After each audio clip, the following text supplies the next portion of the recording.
바이든이 왔습니다. 그리고 이제 막 인기를 시작한 윤석열 정부의 새로운 시험대가 시작이 되었습니다. 요 며칠 뉴스에서 이번 한미정상회담의 과제에 대해 분석한 보도들 중에 단연 눈에 띄는 것이 IPF라고 하는 다소 낯선 단어를 많이 보셨을 겁니다. 대략적으로 이 IPF가 미국 주도하에 중국을 배제하고 견제하기 위한 경제협력체다, 이 정도로 알고 계실 텐데요. 인도태평양 경제 프레임워크, 이름도 참 낯선데요. 그럴 수밖에 없습니다. 아직까지 이 협력체가 시작되지 않았기 때문이죠. 모두가 다 이 경제협력체의 의도를 중국에 대한 견제라고 이야기하는데 딱 한 곳, 바로 대한민국의 정부, 대통령 측에서만 중국 견제 목적이 아니다, 중국 배제하지 않을 것이다, 이 협력체는 아직까지 아무런 그림이 그려져 있지 않은 백지 같은 상태이고 우리가 들어가서 중국까지 포함해서 잘 발전시켜 나가면 된다라고 하는 허풍을 떨고 있는 상황입니다. 중국 배제가 아니라고 하는 이 같은 정부의 설명이 전혀 사실이 아니라는 것은 어떤 국가들이 참가하는지를 보면 될 것 같습니다. 일단 참여하는 국가들 중에서는 미국, 한국, 일본, 호주, 뉴질랜드, 싱가포르, 필리핀, 말레이시아 정도가 확정이 되었다고 합니다. 모두 다 매우 미국과 가까운 나라들이고요. 아세안 국가들 대부분이 지금 참가를 안 하고 있는데 이를테면 라오스, 캄보디아, 미얀마 같이 중국과 가까운 국가들은 아예 초청장도 보내지 않았다고 발표가 되었습니다. 그렇다면 왜 다른 나라들은 참여를 하고 있지 않는가? 여기에 대해서 아시안의 의장국인 캄보디아의 훈센 총리는 이렇게 얘기했습니다. 우리가 미국과 중국 중 어느 한쪽을 선택할 필요가 없다. 그 협정에 참여한다고 해서 관세 인하 같은 아주 구체적인 이익이 별로 크지 않은 조건에서 상당히 위험하다라고 하는 진단입니다. 이 같은 이유 때문에 아마 다른 나라들도 참여하지 않을 것이고요. 인도태평양 경제 프레임워크라고 하는 이름 때문에 많은 분들께서 인도가 참가하는 것 아닌가 이렇게 생각하실 수도 있을 텐데요.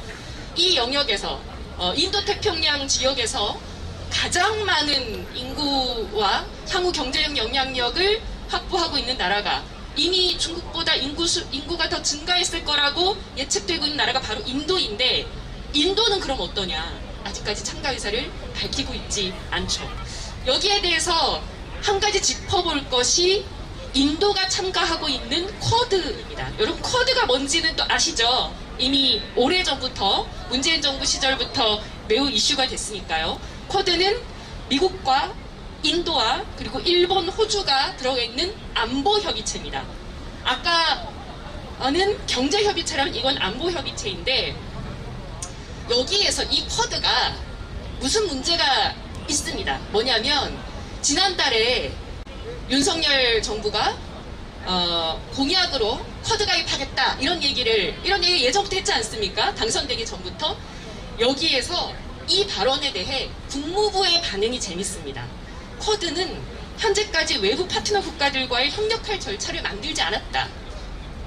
그러니까 들어올 필요 없다, 이 얘기입니다. 들어올 필요 없다. 이거 왜 이러느냐? 사실상 인도가 이 쿼드에 대해서 상당히 부정적이기 때문입니다.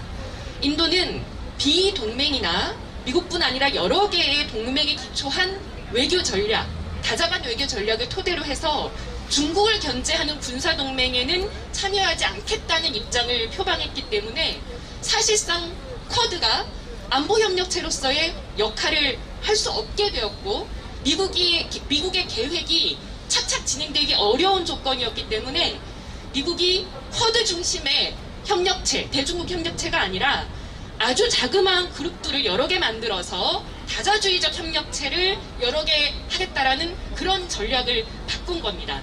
자, 그러면 여기에서 우리는 예측할 수 있는 것이 하나 있습니다. 쿼드, 그리고 이제 IPF뿐만 아니라 그럼 또 다른 협력체를 만든다는 것인가? 맞습니다. 여기서 오커스라고 하는 것이 또 등장합니다. 결국은 아시아판 나토 같은 것을 만들려고 했던 것이 실패하니까 오커스라고 하는 미국, 영국, 호주의 안보협력체에 한국을 가입시킬 것이다라고 하는 전문가들의 전망이 또한 나오게 됩니다. 제가 오늘 이렇게까지 구구절절히 설명드리는 이유는 우리가 이번에 IPF 한 가지를 받아들인다고 거기에서 청구서가 끝날 것이 아니라는 사실입니다.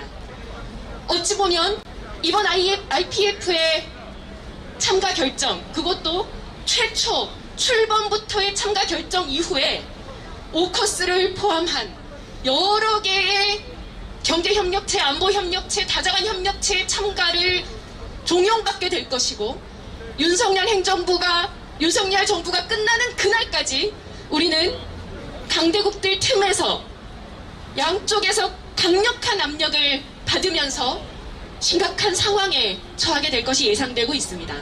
오늘 윤석열 대통령은 언론의 질문에 대해 중국과 일본 사이에서 제로섬 게임 아니다라고 얘기했지만 순진한 소리입니다.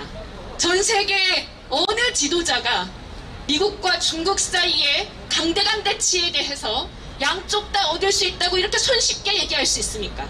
이제 대통령 임기 시작한 지 며칠 안 했다고 그렇게 세계 외교의 논리를 혼자 다 아는 것처럼 떠들어댈 수 있단 말입니까? 윤석열 정부의 결단이 우리 국민들의 경제와 안보 그리고 나아가서 우리의 주권의 미래를 결정할 수 있다는 것을 그 무게를 똑똑히 알아야 하고 지금까지 그랬던 것처럼 종속적인 한미 관계를 그대로 이어가겠다라고 하는 알량한 생각, 무책임한 생각은 버려야 한다는 것을 강력하게 경고합니다. 고맙습니다.